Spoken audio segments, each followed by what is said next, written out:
Well, welcome to the 700 Club. Israelis are celebrating a hostage rescue in Gaza. An IDF soldier taken captive on October 7th has been reunited with her family. Meanwhile, Prime Minister Netanyahu continues to stand strong against calls for a ceasefire, vowing that Israel will never surrender to tyranny and terror. Israeli ground forces are now advancing on Gaza City, a Hamas stronghold, while a wave of anti-Semitism is surging around the world. CBN's Chris Mitchell reports from Jerusalem.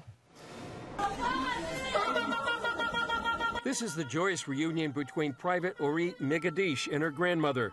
Her neighbors came to celebrate, and many even took to the streets. Private Ori Megadish is reunited with her family. She's now home in Israel, but 238 hostages are not.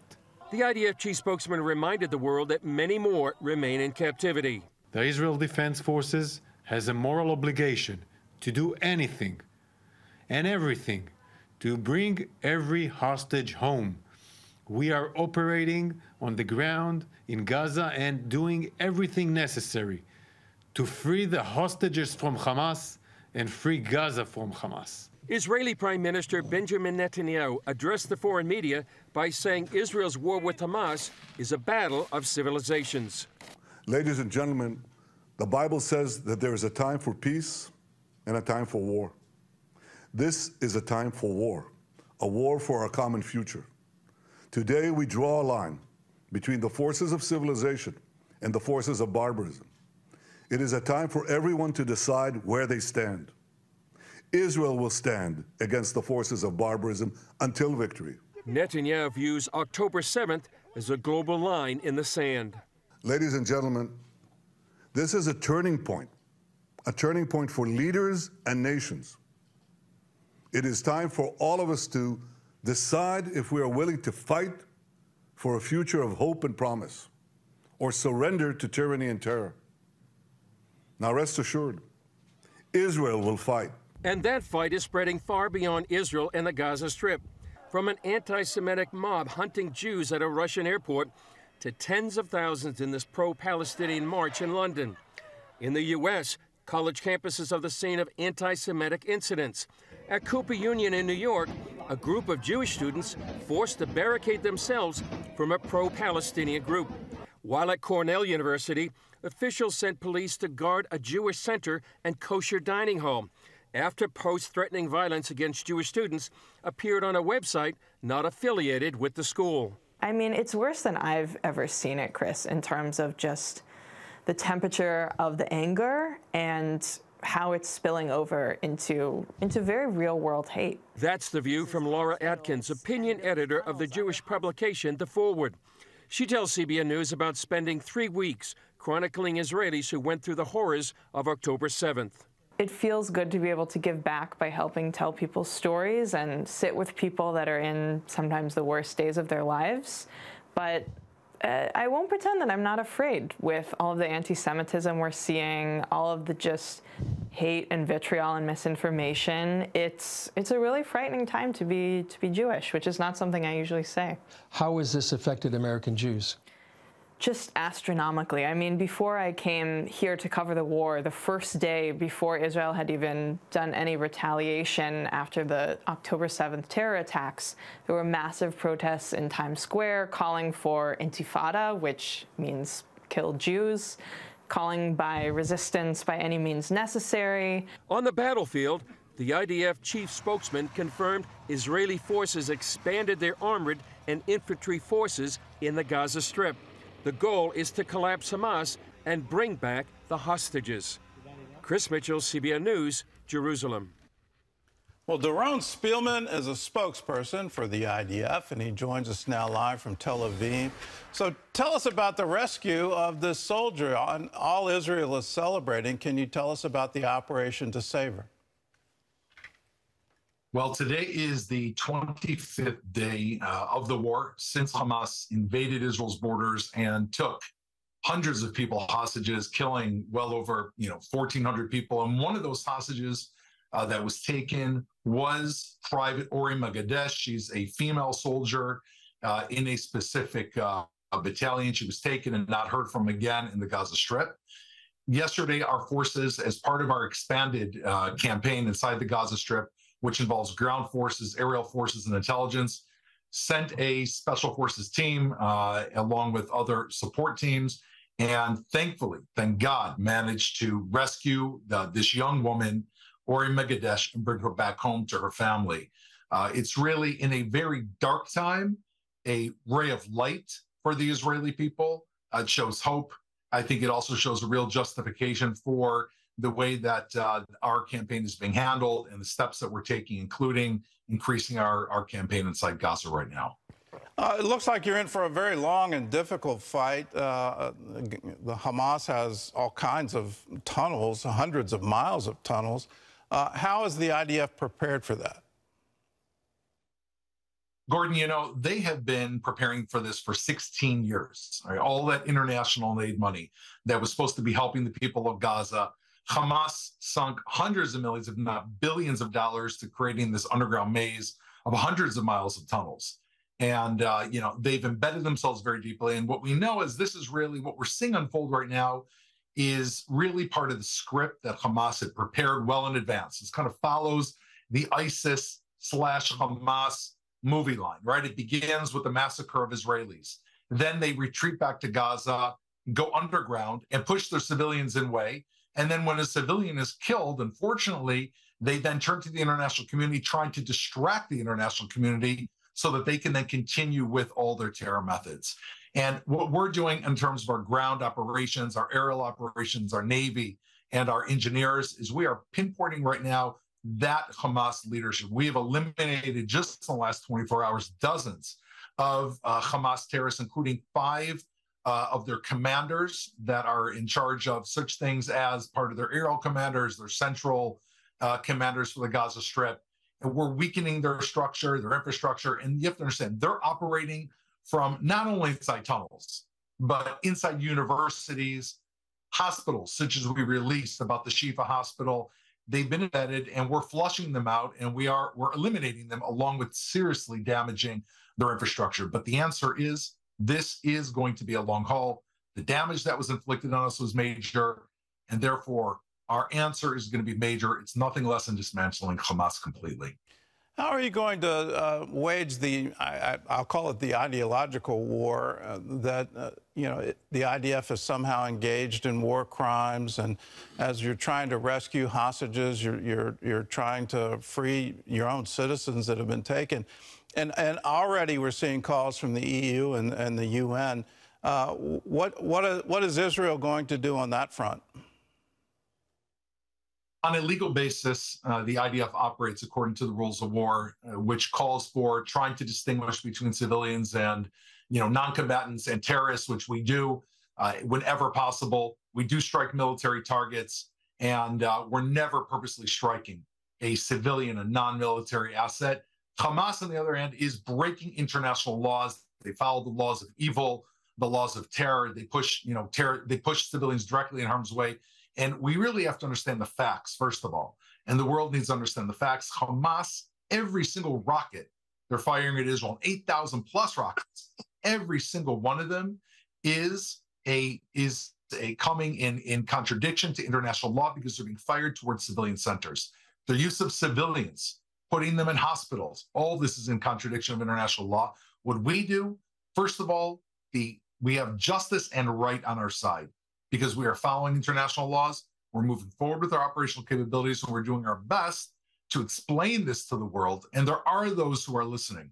Unfortunately, we have too many times where we've seen the international press run with headlines using Hamas, of all people, as a reliable source, such as the hospital so-called bombing that eventually we proved that it was Hamas that bombed themselves. But people who want the truth need to wait for the IDF to provide the answers. It may take an extra hour, but the truth will be involved in the answers. And that's the best we can do, is to tell the truth and to act with moral and justice, which is what we're doing. How would you encourage our viewers to help you in this time? It seems to be absolutely overwhelming on a worldwide scale. How can we help? First of all, you have millions of viewers, and your viewers are, you know, the very fact that we're speaking right now and that you so accurately accurately, convey the story. Every one of those people is another person that can channel the story outward, can get on social media, can speak to their people at work, can, amplify the message of the truth so that those who are falling into Hamas's trap, the deception that Hamas is putting, it's just simply a big ruse to fool the entire world, to really combat those people who are either being fooled or allowing themselves to be fooled and push forth the truth. This really is a battle of wills, as I heard Chris's previous report before I came on of what's happening in college campuses and the intimidation. The only way to stand up intimidation is to stand proud and tell the real story. And that's what I know you're doing. And I would encourage your viewers to be very active in doing that as well. Well said. Well, Daron Spielman, thanks for joining us. And I encourage you to be strong and courageous. These are trying times, and we appreciate your strength. Thank you so much. Let me remind everyone at home, when you hear reports coming out of the Gaza Ministry of Health, please realize that's a propaganda arm of Hamas. They're part of that terror network. And I'll be very blunt in my description of Hamas. It's an Islamic death cult. They want to die, they want to be martyrs, and they want to take as many Jews with them as they possibly can. No one in the world should support that. That is, it's the face of evil, and we need to stand against it. Well, since October 7th, the Hamas attacks, there's been a growing number of anti-Semitic incidents right here in the United States and then around the world. Joining us for more on this is Rabbi Abraham Cooper. He's the Director for Global Social Action at the Simon Wiesenthal Center. And Rabbi, thank you so much for being with us. Gordon, thank you for having me, and thank you for being there and being the truth teller. You'd think the atrocities by Hamas would have sparked sympathy for Israel, for the Jewish people. But in many parts of the world, we're actually seeing the opposite. Why the explosion of anti-Semitism? Well, it's interesting. In the first few days, I had a number of interviews from journalists from Europe, all of whom said they were sympathetic, supported a two-state solution, sympathetic to the Palestinians. But I kept hearing, I didn't sign on for this.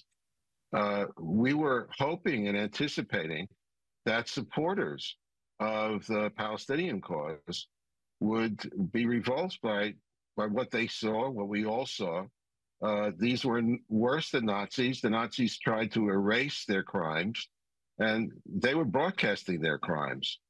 I think, in large measure, the shock troops for the mainstreaming of the narrative of Hamas, genocidal, anti-Semitic hate, turn out to be student groups across campuses in the United States with the support of some of their professors. And frankly, in terms of most college presidents and chancellors, AWOL. So they quickly, you had these massive rallies already in London, in Germany, and then on campuses here in the States, which quickly shifted and focused on this narrative, genocidal narrative of hatred of Jews. And remember, since even before COVID, we've had a spike in anti-Semitic hate crimes. A lot of it was fueled and is fueled by social media, by TikTok, by Telegram. That's already been in place. But the explosion of hatred and the embrace of the inhuman massacres and everything else that's going on, and the silence of NGOs, women's groups saying nothing about the rape of Israeli women. You can go right down the list. UNICEF, 40 Israeli infants, murdered, not a word. But I think for us, the main crossroads in trying to push back, at least in this part of the phenomenon, really is going to be the college campuses. But it's against the backdrop of the fact that the squad, members of the squad, have been able to get away with some of the worst anti-Israel and sometimes anti-Semitic venom, no price to pay, where CARE, an organization which made the top 10 anti-Semite list of the Simon Wiesenthal Center not long ago, was listed by the White House as an important, ally and source to fight anti-Semitism when they're a significant part of the problem. So if we're going to fight back, we have to recognize the unfortunate truth that we have anti-Semites from the far right. We have plenty of anti-Semitism from the left, and universities here, along with some of the media, have allowed the moving of the goalposts of the debate over the Holy Land that was once upon a time, well, will a Palestinian state include East Jerusalem, to now a genocidal call to basically get rid of all Jews. That has to change, and for that to happen, we're going to need a lot of help from our neighbors. Well, what can we do at the university level? We've been warning on this show for a long time about the boycott, divestment, and sanction BDS. We've been warning about that. We've been warning about the rise of that on college campuses. It seems that the Palestinians have been funding that and funding those campus chapters. What can we do to say, no, we've got to have the truth come out? This really is a call for genocide of Jews. When you hear the slogan from the river to the sea, please understand what that means. When you hear Intifada, please understand what that means. It means rise up and kill Jews. What can we do to turn the tide on college campuses? I think there are a number of points. First, we can point to so many of the elite universities, but thank God, a lot of the biggest donors to Penn, University of Pennsylvania, which used to be, after Yeshiva University, the most sought-after place for Jewish kids to go to. Jewish students there have been left hanging, and a lot of mega donors have snapped shut their checkbooks. Alumni have a lot to say in terms of the future of presidents and chancellors, and publicly coming out and saying, I'm not giving you another dime. I don't like what's going on here. I'm not asking for anything more for Jewish students, but you're basically not doing anything to protect your Jewish kids or to create an environment that's supposed to be intimidation-free. That's number one. Number two, maybe I'll just call out two governors. Ron DeSantis, very creative, went after to defund and basically push off campus the Palestinian group based on some of the anti-terror laws that they had down in Florida. The governor of New York, Ms. Hochul, just went up to Cornell yesterday to stand with the Jewish students to let everyone know that these threats of violence and rape and all the rest is not going to be put up with. So we need all the governors of all 50 states, and that means also the regions and those and the budgets. We need a message to go out to the elites like Harvard and Yale, but also state schools. In California, we've had a disastrous situation with the UC system and very big disappointments with University of Southern California. It's just a national issue, and we have to focus our attention on the purse strings and on the political implications. It's going to be a long haul here also. It will not be turned around in a day. But I also think, and I know that you reported it, that and maybe a lot of Americans don't understand it. I'm here in Tokyo, and they don't get it at all. This isn't just round 4 or 5 between Hamas and Israel. What Hamas did on October 7th was show that they're Nazis. And all of the backbiting and debates and name-calling between Jews in the state of Israel and, frankly, here in the United States, that disappeared in a 24-hour period. And right now, all of those ideological differences aren't important. What is important is to eradicate Hamas. And here at home, it means we have to have a reality check where we're not going to allow Palestinians have every right to express themselves, and if they want to have their state, a two-state solution, whatever it might be. But going around and screaming and threatening your neighbor, this is not Jabalia. It's not the West Bank, and it's not an UNRWA school. This is the United States of America. And when you're on a campus, many people are also on scholarship, you learn how to deal with people who have different views than you do. But American Jewry is not going to be dealing with people who've endorsed, absorbed, and pushed the Hamas narrative. That's the red line that we're not going to let them cross anymore.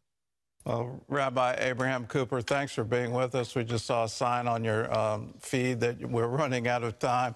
Oh, there, you're back. You're back without the sign now. Final question. As a rabbi, what do you tell people, both Jews and Christians? We've seen the face of evil here, and we've said for a long time, never again, but here it is happening again, and it's happening now. What do you tell people to encourage them? Well, first of all, people of faith, you have to buckle up and prove that you're a person of faith, and show it to your kids and grandchildren, and not forsake Israel, get back over there. But I think in the broader sense, what we've experienced now across American campuses is that we've had generation of kids raised that there is no good or evil, absolutely. It's like a multiple choice question. It's how you feel. No, Hamas is just shown horrifically over the murdering and maiming those innocent people on Simchat Torah. Yes, there is absolute evil in the world, and it's up to every generation to decide whether or not you're going to join the fight against it, or you're going to stand on the sidelines and hope and wish for the best. The one lesson we should learn from the show-off from the Nazi Holocaust is there are no bystanders. You're either going to fight evil or you'll be consumed by it. Well said. We are going to be strong and courageous. We're not going to be afraid or dismayed. We're going to stand with you, and please stand strong. These are trying days, and we appreciate you.